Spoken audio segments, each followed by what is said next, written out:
ಓಂ ನಮಃ ಶಿವಾಯ. ಸಮಸ್ತ ವೀಕ್ಷಕರಿಗೆ ಸಸ್ಯಾಮೃತ ಡಾಕ್ಟರ್ ರಮೇಶ್ ಮಾಡೋಣ. ನಮಸ್ಕಾರಗಳು ಸ್ನೇಹಿತರೆ. ಎಂದಿನಂತೆ ಇವತ್ತು ಕೂಡ ಒಂದು ವಿಶೇಷವಾದ ಗಿಡಮೂಲಿಕೆಯನ್ನು ನಾನು ನಿಮ್ಮ ಹತ್ರ ತೆಗೆದುಕೊಂಡು ಬಂದಿದ್ದೀನಿ.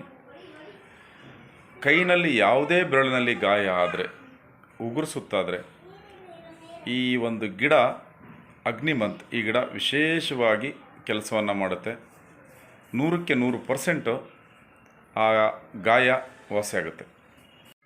ಈ ಒಂದು ಸಮಸ್ಯೆ ಹೇಗೆ ಬರುತ್ತೆ ಅಂತಂದರೆ, ಕೆಲವ್ರು ಜನ ಏನು ಮಾಡ್ತಾ ಇರ್ತಾರೆ, ಉಗುರನ್ನ ಕಚ್ಚುತ್ತಾ ಇರ್ತಾರೆ. ಉಗುರು ಕಚ್ಚಿ ಏನು ಮಾಡ್ತಾರೆ, ಆ ಉಗುರು ಕಣ್ಣಂತ ಏನಿದೆ ಅದರಿಂದ ಹಿಂದೆ ಕಚ್ಚಿಬಿಟ್ಟಿರ್ತಾರೆ ಉಗುರನ್ನ. ಸೊ ಅದರಿಂದ ಬರ್ತಕ್ಕಂಥ ಸಮಸ್ಯೆ. ಮತ್ತು ಉಗುರನ್ನ ಕಟ್ ಮಾಡ್ಬೇಕಾದ್ರೆ, ನೇಲ್ ಕಟ್ಟರಿಂದ ಉಗುರು ಕಟ್ ಮಾಡ್ಬೇಕಾದ್ರೆ ಭಾಳಷ್ಟು ಹಿಂದೆ ಉಗುರು ಕಟ್ ಮಾಡಿರ್ತಾರೆ, ಅದರಿಂದ ಬರ್ತಕ್ಕಂಥ ಸಮಸ್ಯೆ. ಮತ್ತು ಉಗುರಿನಲ್ಲಿ ಭಾಳಷ್ಟು ಕೊಳೆ ತುಂಬಿರುತ್ತೆ. ಆ ಉಗುರನ್ನ ಕಟ್ ಮಾಡದೆ ಭಾಳಷ್ಟು ಕೊಳೆ ತುಂಬಿರುತ್ತೆ.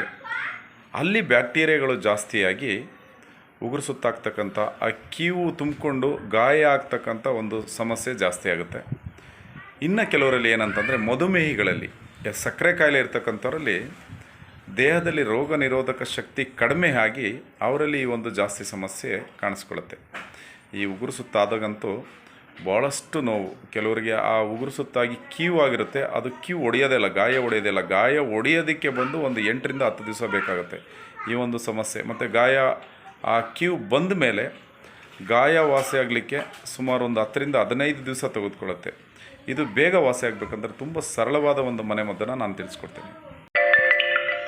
ನೋಡೋದಕ್ಕೆ ಈ ಗಿಡ ನೋಡಿ ಸಣ್ಣ ಸಣ್ಣ ಎಲೆಗಳನ್ನು ಹೊಂದಿದೆ. ಇದರ ಕಾಂಡ ಸುಮ್ಮನೆ ಹಿಂಗೆ ಮುರಿದ್ರೆ ಟಕ್ ಟಕ್ ಅಂತ ಕಟ್ಟಾಗುತ್ತೆ. ಅಂದರೆ ಅಷ್ಟೊಂದು ಸ್ಟ್ರೆಂತ್ ಇರೋದಿಲ್ಲ ಇದರ ಕಾಂಡ ಬಂದು. ನೋಡಿ, ಎಲೆ ತೋರಿಸ್ತಾ ಇದ್ದೀನಿ. ಭಾಳಷ್ಟು ಎಲೆಗಳನ್ನು ಬಿಟ್ಟಿರುತ್ತೆ. ಕೆಲವು ಕಡೆ ಮಾತ್ರ ನೋಡೋದಕ್ಕೆ ಸಿಗುತ್ತೆ ಸ್ನೇಹಿತರೆ. ಈ ಗಿಡ ಅಗ್ನಿಮಂತ್ ಅಂತ ಏನು ಹೇಳ್ತೀವಿ, ಈ ಗಿಡ ಭಾಳಷ್ಟು ಕಡೆ ಸಿಗೋದಿಲ್ಲ, ಕೆಲವು ಕಡೆ ಮಾತ್ರ ಸಿಗುತ್ತೆ ಅಗ್ನಿಮಂತ್. ಈ ಗಿಡದ ಎಲೆಗಳನ್ನು ನಾನು ನಿಮಗೆ ಸಂಪೂರ್ಣವಾಗಿ ಈ ಗಿಡದ ಪರಿಚಯವನ್ನು ಮಾಡಿಕೊಟ್ಟಿದ್ದೀನಿ.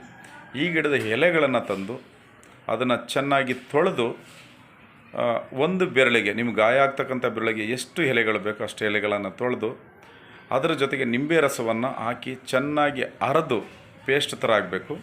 ಅದನ್ನು ಬೆಳಿಗ್ಗೆ ಮತ್ತು ಸಂಜೆ ಆ ಬೆರಳಿಗೆ ಹಚ್ಚೋದ್ರಿಂದ ಸಂಪೂರ್ಣವಾಗಿ ಅಲ್ಲಿ ಆಗಿರ್ತಕ್ಕಂಥ ಕೀವು ಹೊಡೆಯುತ್ತೆ. ಮೊದಲು ಕೀವು ಹೊಡೆದ ನಂತರ ಕೂಡ ಏನು ಮಾಡಬೇಕಂತಂದರೆ, ಅದನ್ನು ಕ್ಲೀನ್ ಮಾಡಿ ಬೆಳಿಗ್ಗೆ ಮತ್ತು ಸಂಜೆ ಪ್ರತಿ ದಿವಸ ನೀವು ಹಚ್ತಾ ಬಂದರೆ ಸರಿಸುಮಾರು ಒಂದು 8 ದಿವಸಗಳಲ್ಲಿ ಈ ಒಂದು ಸಮಸ್ಯೆ ಪರಿಹಾರ ಆಗುತ್ತೆ. ಯಾರಿಗೆ 8 ದಿವಸ ಹೇಳ್ತಾ ಇದ್ದೀನಿ ಅಂತಂದರೆ, ಈ ಶುಗರ್ ಇರುತ್ತೆ, ಮಧುಮೇಹಿಗಳಿಗೆ ಭಾಳಷ್ಟು ದಿವಸ ತೆಗೆದುಕೊಳ್ಳುತ್ತೆ. ಅಂಥವ್ರು ಈ ಒಂದು ಔಷಧಿನ ಹಚ್ಚಿದರೆ ಒಂದು 7ರಿಂದ 8 ದಿವಸಗಳಲ್ಲಿ ಈ ಒಂದು ಸಮಸ್ಯೆ ಸಂಪೂರ್ಣವಾಗಿ ಶಮನವಾಗುತ್ತೆ ಸ್ನೇಹಿತರೆ. ನಾನು ತಿಳಿಸಿರ್ತಕ್ಕಂಥ ಮಾಹಿತಿ ನಿಮಗೆ ಸಂಪೂರ್ಣವಾಗಿ ಅರ್ಥ ಆಗಿದೆ ಅಂತ ಅಂದ್ಕೊಳ್ತೀನಿ. ಹಾಗೂ ಮುಂದೆ ಇನ್ನೂ ಅನೇಕ ವಿಡಿಯೋಗಳ ಜೊತೆಯಲ್ಲಿ ಮತ್ತು ಮನೆಮದ್ದುಗಳ ಜೊತೆಯಲ್ಲಿ ನಾನು ನಿಮ್ಮನ್ನು ಭೇಟಿ ಕೊಡ್ತೀನಿ. ಅಲ್ಲಿವರೆಗೂ ವಾಚ್ ಮಾಡ್ತಾಯಿರಿ ಸಸ್ಯಾಮೃತ ಪಾರಂಪರಿಕ ನಾಟಿ ಮನೆಮದ್ದು ಈ ಚಾನಲ್ನ. ಹಾಗೂ ಲಕ್ಕು ಹೊಡೆದಿರ್ತಕ್ಕಂಥವ್ರಿಗೆ ಗಿಡಮೂಲಿಕೆ ಔಷಧಿಗಳನ್ನು ಕೊಡ್ತೀವಿ. ಮತ್ತು ಭಾಳಷ್ಟು ದಿವಸಗಳಿಂದ ಲಕ್ಕು ಹೊಡೆದು ಸ್ವಾಧೀನ ಇಲ್ಲ ಕೈಕಾಲು ಅಂತಕ್ಕಂಥವ್ರಿಗೂ ಕೂಡ ಇಲ್ಲಿ ಚಿಕಿತ್ಸೆ ಸಿಗುತ್ತೆ ಸ್ನೇಹಿತರೆ. ಮತ್ತು ಪ್ರತಿ ಭಾನುವಾರ ಕಣ್ಣಿಗೆ ಔಷಧಿ ಹನಿಗಳನ್ನು ಹಾಕ್ತೀವಿ. ಸಮಸ್ಯೆ ಇರ್ತಕ್ಕಂಥವ್ರು ತೋಟದ ಗುಡದಲ್ಲಿಗೆ ಸಂಪರ್ಕಿಸಬಹುದು. ಮತ್ತು ಅನೇಕ ಜನ ತುಂಬ ದೂರದ ಊರುಗಳಿಂದ ಯಾರಾದರೂ ಆಗದೇ ಇರತಕ್ಕಂಥವ್ರು ಈ ಸ್ಕ್ರೀನ್ ಮೇಲೆ ಬರ್ತಕ್ಕಂಥ ದೂರವಾಣಿ ನಂಬರ್ಗೆ ನೀವು ಕರೆ ಮಾಡ್ಬೋದು, ಸಮಸ್ಯೆನೇ ಹೇಳ್ಬೋದು. ದೇಶದ ಎಲ್ಲ ರಾಜ್ಯಗಳಿಗೂ ಕೊರಿಯರ್ ಮೂಲಕ ಔಷಧಿನ ಕಳಿಸ್ಕೊಡ್ತೀವಿ. ಮುಂದಿನ ವಿಡಿಯೋದಲ್ಲಿ ನಾನು ಭೇಟಿ ಆಗ್ತೀನಿ ಸ್ನೇಹಿತರೆ. ಅಲ್ಲಿವರೆಗೂ ವಾಚ್ ಮಾಡ್ತಾಯಿರಿ ಸಸ್ಯಾಮೃತ ಪಾರಂಪರಿಕ ನಾಟಿ ಮನೆ ಮದುವೆ ಚಾನಲ್ನ. ನಮಸ್ಕಾರ ಸ್ನೇಹಿತರೆ.